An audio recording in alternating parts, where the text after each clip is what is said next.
I've been searching for a reason, but my reason's left me for good. Tell me, where do I go from here?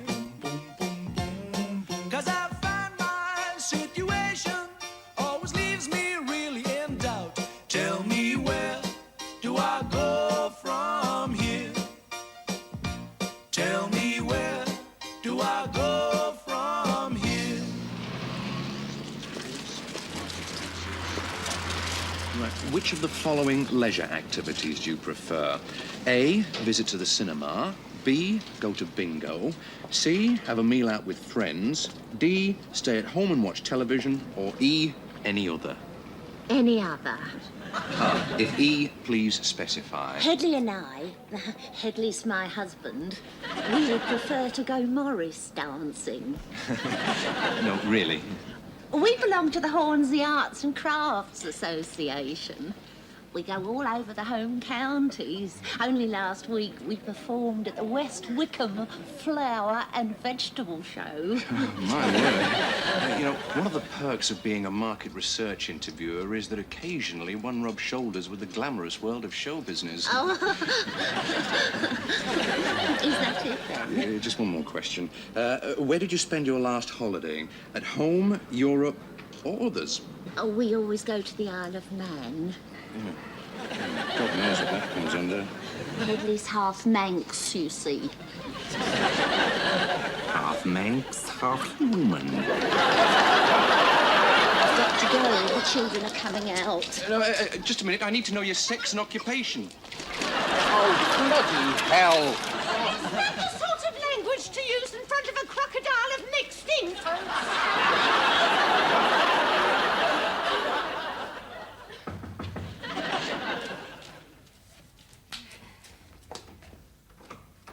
Jim, what are you doing round here today? I'm working. I'm a market research interviewer. Dixon of DataQuest. Only temporary, of course. All your jobs are only temporary. Well, as you know, Joanna, I'm going through a tricky time of life. I'm trying to find myself. This afternoon, I found myself in the streets of Kentish Town. So I thought I'd interview you. Well, I always find these things such an invasion of privacy. I feel the same way about the census. Oh, well, it's not one of those mucky ones. It doesn't want to know how many times you and Philip... What sort of things does it want to know, Jim? Well, now, for instance, would you rather spend an evening, A, going to the cinema, B, going to bingo... Oh, good heavens, no. Just a minute. C, having a meal out with friends. D, stay at home and watch television. Or E, other. Oh, we hardly ever watch television unless it's the news or Panorama or something anthropological on BBC Two. What were the others? Well, skipping bingo, unless, of course, David Attenborough was the caller. Flicks, or a meal out with friends. Oh, we like a meal with friends. But, you know, I'm becoming increasingly less fond of eating out. I mean, most of our favourite haunts are literally being taken over by long-haired pop singers and the like. I mean, even Le Cellier du Midi, which we absolutely adore, is... Or other. Oh, yes, I suppose other. Yes. Good. Yes, I mean, when the children are in bed, I like to read or do some pottery or perhaps help Philip finish the telegraph crossword. Of course, if the weather's nice, one likes nothing better than walking on the heath or perhaps popping into one of those rather interesting little galleries that are springing up in Belsize Park. I haven't got room for all that, Joanna. There's some post for you over there. Probably some replies to some of those jobs I wrote after. I think one of them's from the university. I think it's from Margaret. Oh, God, you're right. There's no mistaking that backward sloping scrawl. A dead giveaway for a neurotic personality. Dear Jim, I was very hurt to hear from a third party that you were back in London. You have your own life to lead. Please don't feel bad at the fact that your silence has made me decide to terminate mine. Are you still guilty about Margaret's suicide attempt? I never really thought it was very serious. More a bid for attention, really. Gracious, she's got a research fellowship now. God, Welsh has moved on. Welsh? Yes, my ex-boss, head of history. In the resultant reshuffle, Clive has taken over, and I think I should let you know that your old job is now available. Clive? She must mean Clive Alsop. Clive Alsop, head of history? I should have stayed on. I'd be dean by now. You know, I bet the only reason he's willing to interview me is to tell me I'm not suitable. When he was editor of that crappy little history magazine, he turned down an article of mine. You went to the bother of writing an article? Yeah. Whatever was it on? I remember exactly.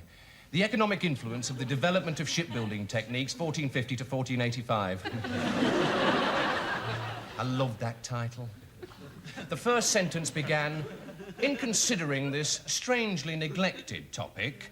Good God. I think that's what I've become. Jim Dixon, the strangely neglected topic. Well, not in Margaret's view. I mean, this thing must be her idea. It's certainly not Clive's. Yes. I couldn't go back there, Joanna. I feel so guilty, so responsible. Oh, rubbish. Margaret's overdose was mostly due to a fellow called Catchpole, who rather swept her off her feet and then shot off to Gretna Green with a first-year biology student called Leonora. Yes, I know. If I were you, I'd still go up. Out of curiosity. Yeah. Well, they'd have to pay my train fare and X's, wouldn't they? Maybe even go to bed and board. And if they went to first class, I could go by bus and pocket the difference. Yes, I mean, if it's an official interview, they have to pay. Oh. Well, then I owe it to myself.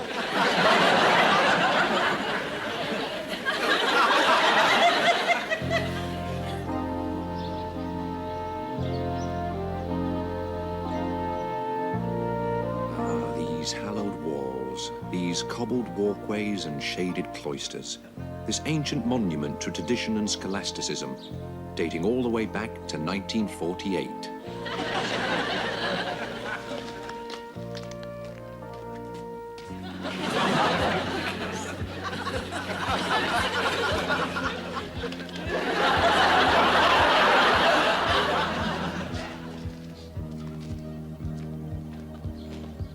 This seat of learning that has produced men of letters, statesmen, and 2 Procter & Gamble area sales managers.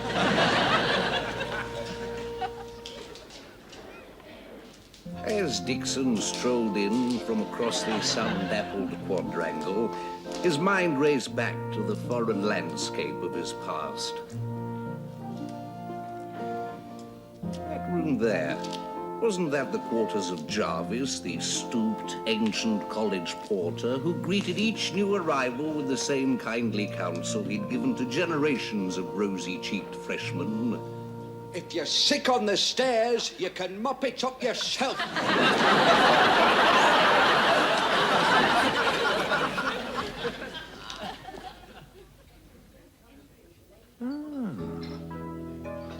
Dinners at the high table.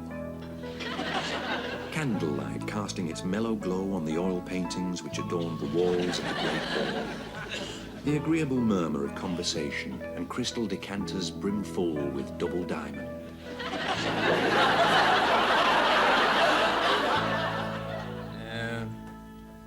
No. Good Lord, no. Come in. James! James, how are you? How are you, James? I'm very well, Clive, very well. Let me look at you. Let me look at you. I hear you've been in foreign climes. Yes, well, I thought it was necessary at this time in one's life, Clive, to distance oneself from teaching. But I understood you were teaching, weren't you? Teaching abroad. Well, not so much teaching as tutoring. It paid the rent while I was finishing the novel. Oh, really? Yes, I remember. You always had a literary bent. Didn't you do a little piece for my history magazine? Did I? I always have a vague recollection. Wasn't it the economic influence of the development of shipbuilding techniques, 1450 to 1485? So it was. You turned it down. Oh, I'm sure that was due to a simple lack of column inches. Strange. I've always considered it a strangely neglected topic. Well, Jim, we both know why you're here. You've expressed an interest in your old post. Although I suppose if you're about to be lionized as a literary figure, you might find us all rather provincial. Yes, I suppose there is a danger of that, Clive, though there are certain ties that bind one to academia. Being broke, for one. Clive, I finished the Parkinson paper. Jim. Margaret. Long time no see for you in this Peel. It slipped my mind you were coming up. I'm terribly sorry. I didn't mean to interrupt. It's all right. Well, perhaps later we can... If you're not rushing off. No, do you still go to the Lamb and Flag? Oh, I can do. Can do, yes. Well, in the snog at 6? Fine. Sorry, Clive. Not at all, Margaret.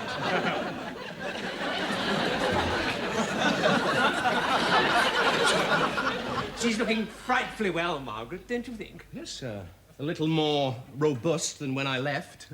Better than no bust at all. When you left here, she went into a bit of a shell. I think she missed your friendship. Anyhow, where were we? Wondering whether I could fit in. Yes. It can be a bit of a problem for a chap who's broadened his horizons. It was the same with your predecessor. He flipped his marbles. You see, he found it awfully hard to adapt to my way of thinking. Even with my encouragement, he found it difficult not to... Stop himself from shoving that pipe down your gormless gullet.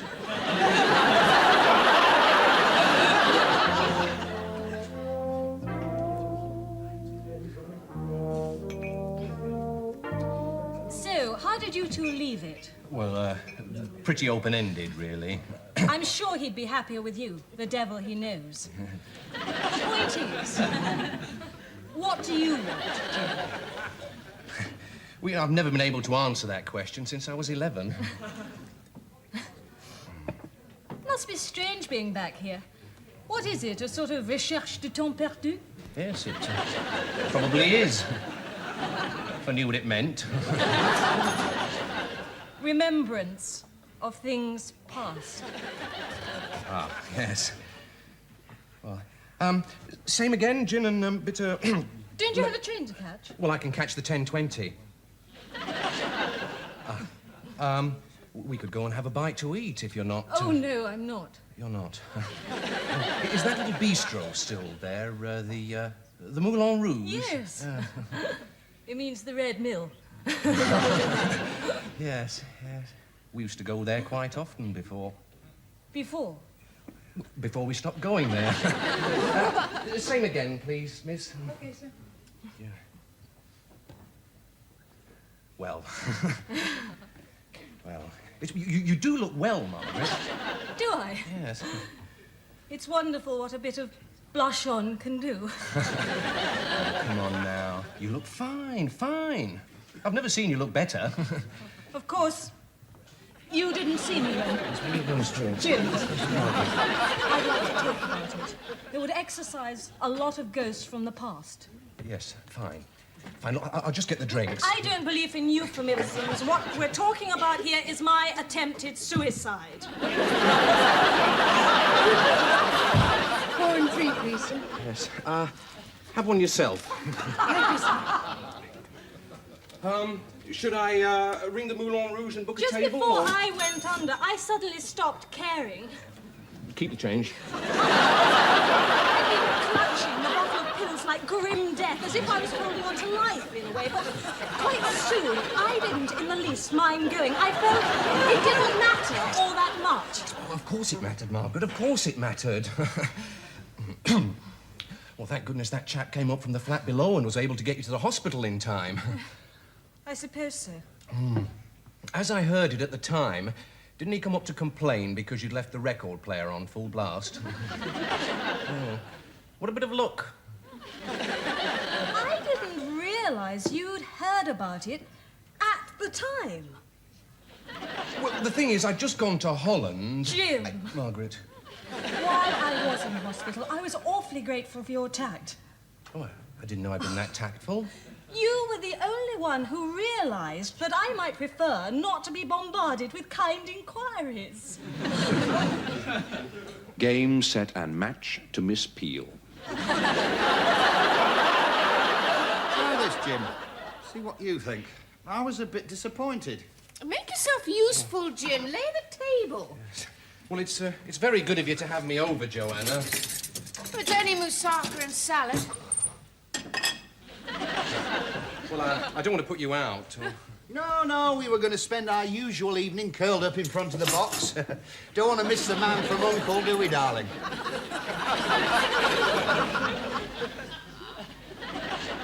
Well, you see, I wanted to talk about this college situation. Joanna tells me you saw Margaret. Yes, well, Margaret's the point, isn't she? She sort of goes with the job.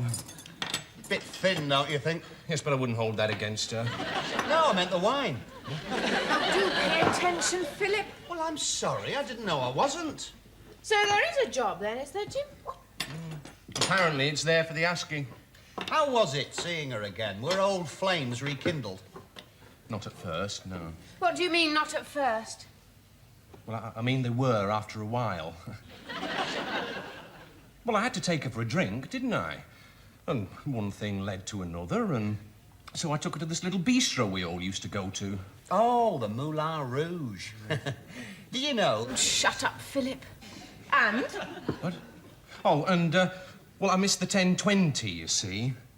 Well, it wasn't my fault. Not entirely. They took an hour to produce the poulet chasseur, which left me with the option of getting to the station in 10 minutes or buying her a brandy. It seemed a bit churlish not to opt for the latter. So you stayed overnight, then? Oh, well, the station hotel was always very decent. He didn't stay at a hotel. He stayed with Margaret. Didn't you, Jim? I can't deny it, Joanna. Guilty. But you know what it's like when you've had a couple of brandies. You know what it's like. Not to mention a couple of bottles of Chateauneuf de Pape. With poulet chasseur? Oh, Philip, for God's sake, he's not an inspector with Egon Rone. He's talking about his night with Margaret. Oh, I see. You mean you... Oh! Oh, well, that puts a very, very different complexion on things. Yes. I mean, even if you'd wanted to rekindle old flames, you couldn't have gone about it better. Yes, I know. And with Margaret, it had to be so significant. Oh, why can't she be like all these London girls I read about? Why can't she settle for an empty, meaningless relationship? How do you know she hasn't? Because she keeps phoning me incessantly. Well, I've never been in. And today, a telegram containing the words a man most dreads to hear from a woman. I must talk to you. She can't be pregnant already. No, of course not. But she's coming down to see me now. You must admit that's ominous. Oh, I'm filled with a dreadful sense of foreboding. Oh, come on, Jim. I mean, it might not be all that ominous. Yes, perhaps she's simply contemplating another suicide attempt.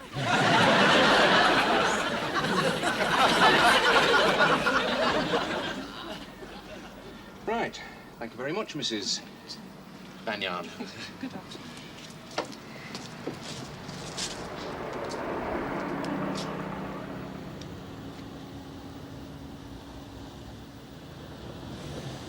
Yes? Good morning, sir. I'm from a market research firm called Data Quest. We're doing a survey. Do you have a moment? All right. Thank you. This way. I have to get to the office, so if we can be quick. Oh, absolutely, sir. And I won't give you a moment. Help yourself to coffee. Oh, thank you. My word. In the socio-economic classification, we can tick him off as an AB. Age group, 34-45. Income, well above adequate. Oh, yes, this is your classic bachelor apartment, your stag pad. I bet his bedroom has a stereo, concealed lighting, and a circular bed with bucket seats. Probably a whiz kid in one of the newer professions. Public relations or advertising. Maybe a record producer. No, his hair wasn't long enough. Well, now, what's all this about? Oh. Thanks. We're doing a survey on British leisure habits, sir. Really? Yes. It won't take long. I've already filled in half the questions, because I can tell what sort of person you are. Oh. Can you? Yes. Well, you see, after 160 of these questionnaires, you become quite a shrewd judge of character. And what would you say I did then? Well, I can't guarantee what you do, but I can guarantee what you don't do. Now, You don't go to bingo. And you don't go potholing in the Peak District. No. And when it comes to holidays, I should think it's more Barbados than Bognor. Eh? Jamaica. Well, I was close, you have to admit. Are you sure you need me? Not really. If you just give me a name and occupation, I can fill in the rest and you can get to the office. You don't seem to take this job very seriously. Well, to be frank, it's a bit of a filler. You see, I'm a university graduate. I mean, can you imagine anybody doing this rubbish for the rest of their life? But it's the only thing that stands between me and the poorhouse. Well, let's get on with it then, shall we, Mr. Dixon. Jim Dixon. My name's Nigel Thorpe. And there's an E in Thorpe. Oh, yes. My occupation is company director. AB. I was right. Of a market research company called Data Quest.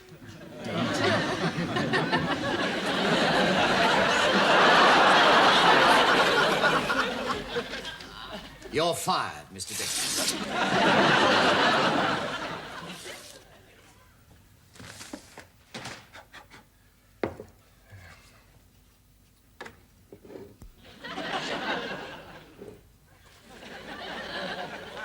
Oh, God, what am I doing? Why am I going out of my way to create pretenses to impress Margaret?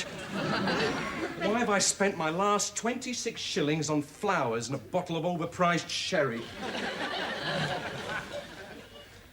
And why have I replaced my collected works of James Bond with philosophical textbooks stolen from the Chelsea Public Library?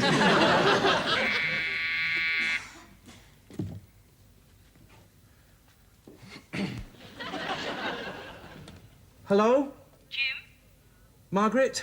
Come up. The front door's open. 4th floor. Oh, God, look at the state of this place. She'll know I haven't cracked London. She'll know I'm not in with the in crowd. I don't have a mini moke in the garage or William Morris wallpaper in the bog. Or Cinzano Bianco in the fridge. I don't have a fridge.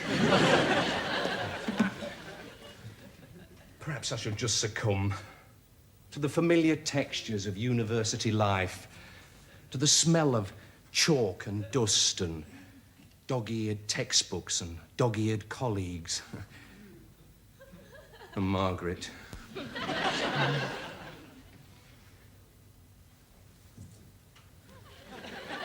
Margaret? I'm not going to apologize for what happened the other night. I wanted you, and I took you. I didn't force you. It takes two to tango, Margaret. It takes several more people to do the dashing white sergeant. But that is neither here nor there. Now, what we are talking about is a night of casual sex. Now, don't flinch at the word. It was sex. We were satisfying our carnal feelings. We were writhing in the grip of uncontrollable lust. Margaret.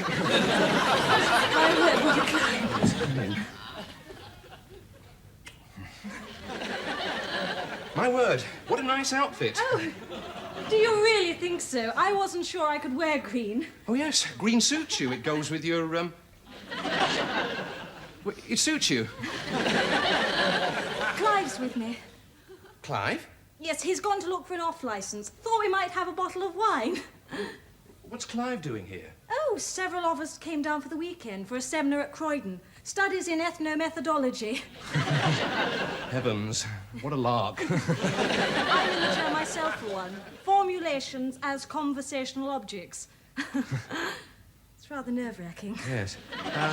So you didn't come down especially to, to see me, as it were. The seminar was always on the cards, was it?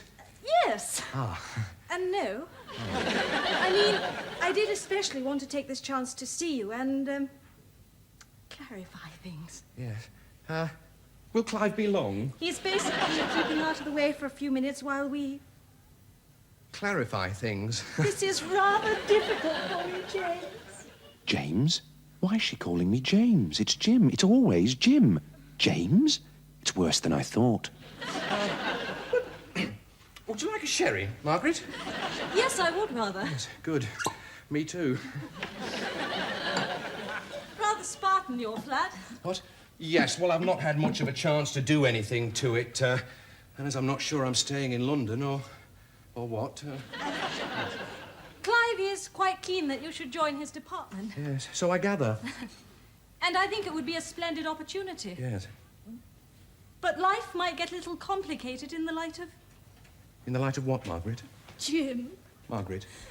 You and I have known each other for an awfully long time, and I've always felt something implicit in our relationship. And the other night... You feel old fires may have been rekindled. Exactly. Look, I'm sorry, Margaret, I really am. You have nothing to be sorry about, nothing to be ashamed of. It's me. I've rekindled the spark of whatever infatuation you had for me.